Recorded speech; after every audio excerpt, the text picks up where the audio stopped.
asalaamaaleykum ñi ngi rafetlu ànd bi ak télévision Futurs Médias benn waxtu jot na bismillah ci xibaar yi li ca gën a fës ca Ziguinchor moom Idrissa Goudiaby jébbal noonu ko sunu borom tey ci suba moom mooy chauffeur taxi bi ñàkkoon bakkanam ci jàmmaarloo yi amoon ci fukki fan ak juróom-ñaar ci weeru juin bi ñu génn ku ne xam na ni defal nañ ko ñaari autopsie bu njëkk dañ ne woon kon ab objet moo ko faat wante bin mujj def moom dañ ne balu fetal ba tax na kon njaboot gi mujj nañ ko rek denc moom nag néew ba drapeau Sénégal dañ ko daal di muur mbooloo mu takku ànd ak moom daal di koy gunge nee nañ sax leader yu Yewwi Askan Wi tey ci ngoon dana dem ngir jàll ji njabootu Idrissa Goudiaby ca jamono jooju fitna am ginnaaw kon bi campagne bi di jeex rawatina ca diwaan ba ca Bunkiling muy Jànn Malaari foofu nag maire ba dañ ne rek dañ ko fa fekk yàq ay otoom ak i jumtukaay yam doon amal moom nag joxoon na ci baaraamu tuuma caravane Yewwi Askan Wi bu Ousmane Sonko doon jiite ñi ànd ak Ousmane Sonko weddi lu ni mel ñoom waa Yewwi Askan Wi ne maire bi moom moo leen doon provoqué Abdoulaye Wade it ñu koy xaar tey ci Sénégal bu tàkkusaan jotee mu war a jóge tugal ngir rek ñëw voté si moom mi fi nekkoon njiitu réew ci ay jamono ñuy fàtt ni moom moo jiite liste bu wàllu Sénégal googu seen campagne bu mujj ñoo ngi koy amalee ca Pikine te nee nañ Abdoulaye Wade mën na ko teewee campagne bi sax cay ci min wi lay jeex ba tax na kon juróom-ñett liste yi nekk fii ci Sénégal ku ci nekk yaa ngi dem sa kéemtulaay kattan ba convaincre électeurs yu mujj fii ci Sénégal den ci ànd ak yéen def point bi ca jamono jooju njàng meeg njàngale mi kii ak tout tànk la am fukki at ak ñett muy Souadou Fall moom nag daal di am lu am solo muy BFM bi nag daanaka ci classe 4e la jógee rek def ko jaarut kon ci 3e moom sax mën nañoo jàpp ni ba mu demee ca collège ñaari at la fa def dafa jógee 6e dem 4e doog am BFM bi dina leen xamle ak kii di Souadou Fall.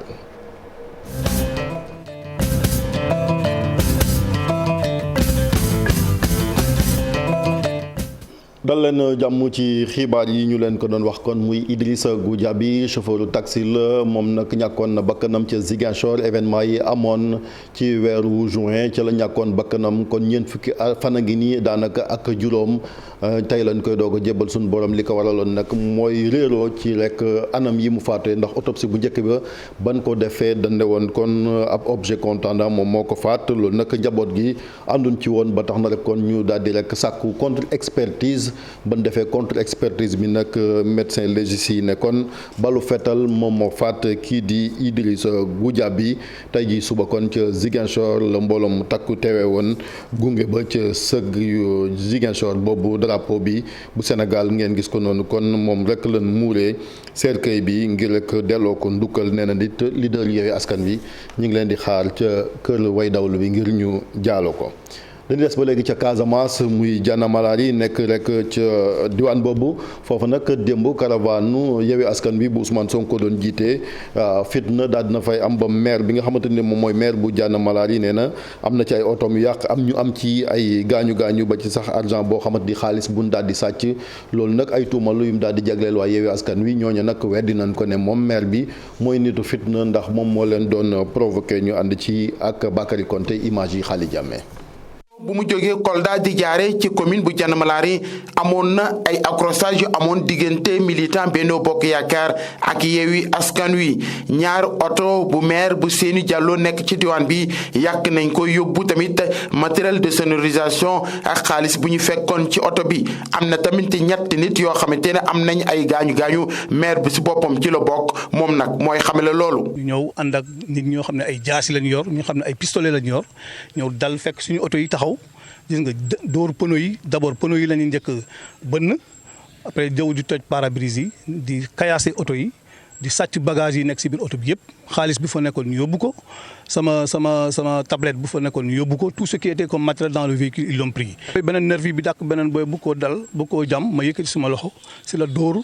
sama loxo bi mu gaañ ma ci loxo bi donc c'est ce qui s'est passé loolu moo fi xew tey donc di yëgal rek askan bi ne Ousmane Sonko c'est pas un leader Ousmane Sonko c'est un rebelle et je le confirme et il était accompagné de rebelles des gens yi nga xam ne dañuy armé wu yor ay armes yor ay jaasi di dal ci kaw nit ñi di gor nit ñi. même scénario moo am ci commune bu Diaroumé président conseil départemental bu Bounkiling këram vitres yi fa nekk dañ ko toj ak oto yi fa fekkoon Ayib Daffé buñ ko jotee ci téléphone nekk tête de liste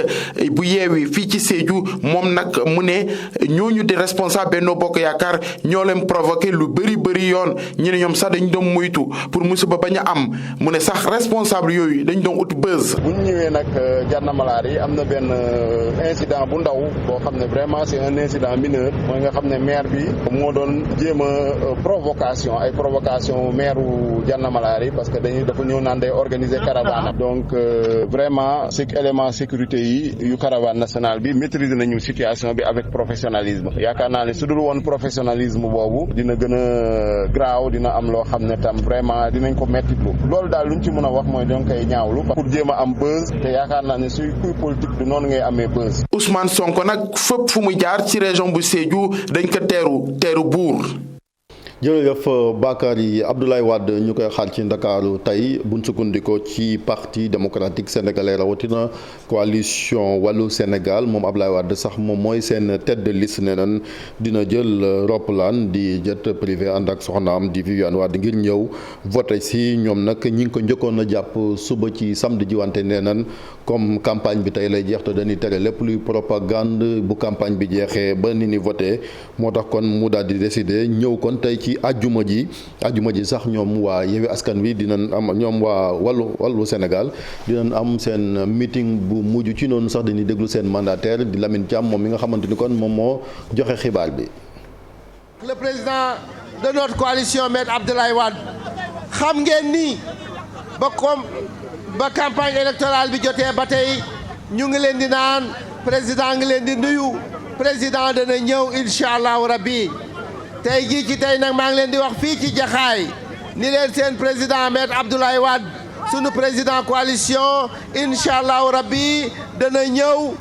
day ñëw wote si bu soobee yàlla loolu nag dama ni woon yéen waa Jaxaay yéen laay jagleel wax boobu ndax xam naa ni fii domaine am la en avant na ñëpp taxaw ci élection yi ñu sargal ko waa Jaxaay yéen ñëpp ngeen jël bulletin bii nga xam ne si mooy sunu coalition fii muy bu Yewwi bi ñu wax leen ko tey bu 0 heure jotee kon ci la campagne bi di jeex lu toll ci ñaar fukki fan ak benn ñoom juróom-ñetti liste yi ak ñi ne investir ci liste majoritaire yi ci département yi kon ba ci bitim réew ñi ngi doon amal seeni meeting ak i caravane ngir rek convaincre électeurs yi ñuy fàttali ni yooyu élection ñu ngi ko jàpp dimanche ba tax na rek fële ca Ndar Géej it coalition yoo fa nekk ku ci nekk am nga yaakaar ni kon da nga jël ndam li ginnaaw bi ñu amalee seen ab campagne Ousseynou Diop Habib Seck. coalition yi kenn ku ne amal nga sa campagne électorale jëm ci wàllu législative yi coalition wàllu Yewwi bi nga xamante ni Aba Mbaye moo ko jiite ci élection yi nga xamante ni génn nañ ko fukki junni ak juróom-ñaari junni ci voix la ñu am Mary Teuw Niane daal di ñëw dooleel leen moom coalition ba mu jiite woon mi ngi toll woon ci juróom-benn junni ak lu teg ci ay baat ñoom ñu leen gën a fital bokk na ci seen ay leaders yi nga xamante ni jamono jile ñëwoon nañ fi ngir gën leen a ñaax. benn bulletin bu ñu yéene jox opposition te sànni lu ñu ko Yewwi Askan Wi ak Wallu bulletin boobu yàqu. coalition Benno Bokk Yaakaar itam daal di dëggal seen i bopp kii di Mansour Faye moo ko jiite ci élection yi nga xamante ni génn nañ ko coalition boobee ci la mu amoon cay baat toll na ci ñaar fukki junni ak benn ak lu teg ñaari kàngam daat koy jàppale di Mayoro Faye amoon lu toll ci ñetti junni ak ñeenti téeméer ak ñeent fukk ak juróom-ñeent ci baat ak kii di Ahmed Fall Braya am ñaari junni ak ñetti téeméer ak ñaar fukk ak juróom-ñeent ci ay baat loolu sax tax kii di Mansour Faye moom jàppa ni am na confiance bu rëy. man gëm naa ni bu neex yàlla daañu am victoire dimanche gëm naa ni on peut dépasser la barre de 55-60%. C'est largement à notre portée, très largement à notre portée. ci département bu Dagana itam naka noonu coalition Benno Bokk Yaakaar amal meeting bu rëy daal koy tëj jàpp itam ni assemblée nationale président Macky Sall dañ ko war a jox majorité. ñu am fi benn score bu nga xam ne dina am solo trop vraiment pour que moom mu mën a eggale li nga xam ne daf ko sumb ci liggéey bi ndax assemblée nationale vraiment dafa nekk organe bu indépendant mais dafa bokk ci doxalinu état. diwaanu Ndar géej gët yëpp dañ fay jëm ndaxte fii enjeu yi nga xamante ni am na fii dafa bare guddi fanweeri fan ak benn ci weeru juillet nag ci atum 2022 benn ci coalition dong moo mën a jël ndam li. Benno Bokk Yaakaar fële ca Diourbel ñoom it kii di Malick Fall nekk maire ba ma nga fa doon amal campagne dem ca marché Ndoumbé Diop moom nag mi ngi sàkku rek ci waa Njaareem ñu bàyyi xel seen ab liste ñu déglu ko ci micro Babacar Diouf ak Ndongo Ndiaye. technique président de la république pour mu assurer politique gouvernement il faut que mu am majorité nationale bu amul majorité nationale ñun askan bi rek ñooy sonn. donc bu fekkente ne ñun dañu bëgg votel keneen nañu xaar ba 2024 ñu votel ko assurer ko assemblée nationale parce que keneen ku fi ñëw 2024 bu fekkente ne joxuñu ko assemblée nationale réew mi day bloqué. donc point boobu laa bëggoon a wax d'abord pour que réew mi bañ a bloqué nañu jox président de la république les moyens de sa politique. beneen bi mooy Diourbel problème mu Diourbel mooy ku nekk dafay fëgg sa dënn ne man la donc leaderu Diourbel yi je pense que du kenn ci ñun bu fekkente ne ñun Diourbel moo ñu ñor war nañu mun a ànd n'est-ce pas sur un idéal de développement local. mais fii li ngay gis mooy ku nekk da ngay bëgg ndombo tànk nga dajale say nit à gauche kee dajale ay nitam à droite ngay gasal keneen ci pax bu ñu demee élection nga def vote sanction. Malick Fall mu ngi nii bi ñu demee élection municipale dafa gagné élection yi fii à Diourbel du dëkk bi mu demee ba xam ne moom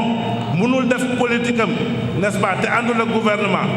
bi mu ñëwee ñeneen ñi instant bi nii dañu décider defal ko vote sanction pour bañ ko voter mais loolu Malick Fall du ci sonn président Macky Sall du ci sonn ñoom duñ ci sonn ñun askan bi ñun ñoo ciy sonn. ngeen déglu ko noonu kii moom mooy maître Djibi Diallo ñuy fàttali ni moom it mi ngi doon rek nekk ca Diourbel doon wax tolluwaayu élection bi ak liñ fi wax boobu ba léegi tuddee ko wàllu cohabitation fii ci Sénégal ndax opposition bi ñoom seen yéene mooy ñu daal di koy imposer nguur gi su ko defee ëpp lay député ci assemblée nationale njeexital cohabitation moom la avocat bi doon leeral dina ñëwaat kon ci Malick Fall ci sunu yeneen xibaar ak kii di Babacar Diouf ak Ndongo Ndiaye dina demet fële nga xamante ni moom mooy ca Géejawaay foofa it ñi nga xamante ni kon ñooy kuréel yi ëmb way laago yi ñi ngi doon déglu candidat yi ngir rek xool seen xalaat ak seen mëbët bis bu ñu demee ci assemblée nationale lan ma war a nekk seen taxawaay foofa ca pencum ndawi réew mi rawatina ñoom way laago yi ñu défendre seen ay intérêt jot nañ faa déglu nag ay candidats yu mel ni bu Yewwi Askan Wi di Ahmed Aïdara ak ñeneen ci kanam it dinañ fi ci déglu soxna Khadiba mi nga xamante ni kon moom moo jiite boobee association nekk ca Géejawaay ñu waxit ci rek fële ci Kaolack ak ki nga xamante ni kon moom moo jiite conseil département ba moom nag li mu bëgg rek mooy étudiants yi nga xamante ni yenn saa yi dañuy ami jafe-jafe dëkk ca diwaan bu Kaolack bëgg nañ yokk li nga xamante ni kon moom mooy seen ay subvention ak bourse su ko defee kon jafe-jafe yi ni am mën ko indi saafara mi ngi tudd Youssouf Benjeloun ñu déglu ko ci micro Pape Mbaye Diaw image yi Fally Gueye regroupé en deux parties, sociale et pédagogique.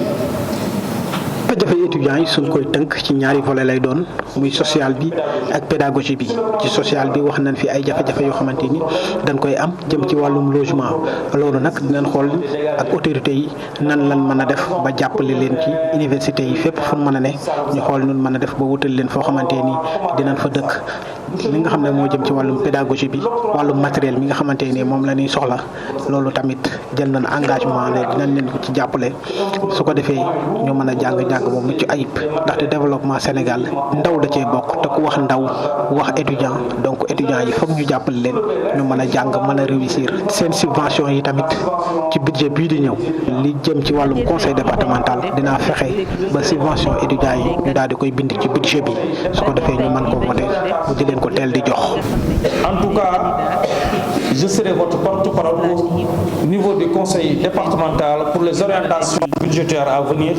et je leur poserai le problème.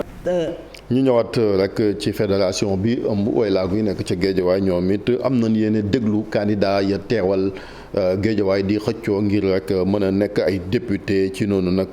wax nañ seen mëbët jot nañ ci déglu ku Yewwi Askan Wi moom mi nga xamante ni day xëccoo ak Néné Fatoumata Tall ñu déglu Khadiba moom moo jiite boobee kuréel ci micro Abdoulaye Anne. ñi nga xam ne ñoom ñooy les candidats amul à part donc su fekkee ne candidat bi ci protection sociale waxu ci lu bari pour jàppale ki nga xam ne c'est la personne candidat yi nga xam ne ñoom ñoo dañu koy woowaat mën ko déglu ndaw réew mi ko dégloo peut-être dina indi ay réponses pour mën leen a déglu par rapport ak ci suñuy préoccupation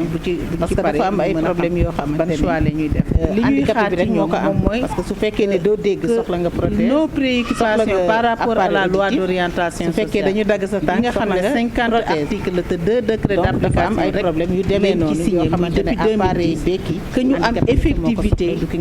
te ñun ñu am préoccupation fekkee ne candidat mu defal ñu tey jii li ci njëkk moom mooy waxu ci lu bari ñu mën a jàppale ki nga xam ne c'est la personne handicapée ñun dañu koy woowaat pour mën ko déglu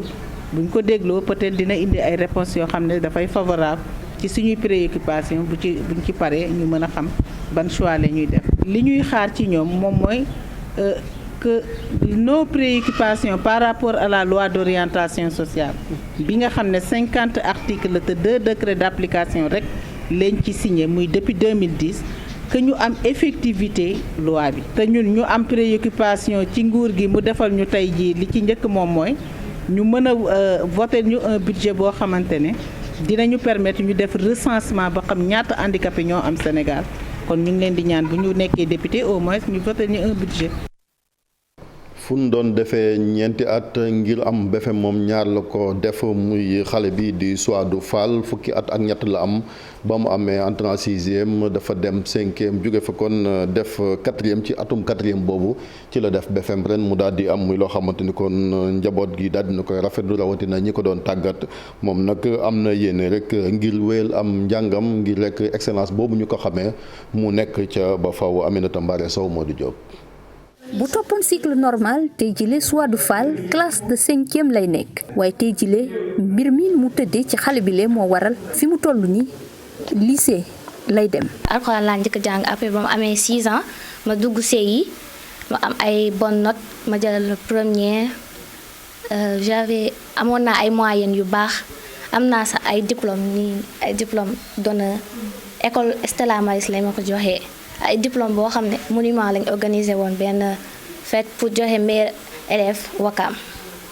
et si laa bokkoon ñu jox ma diplôme ba ma amee CFE ma dem école Immaculée Conception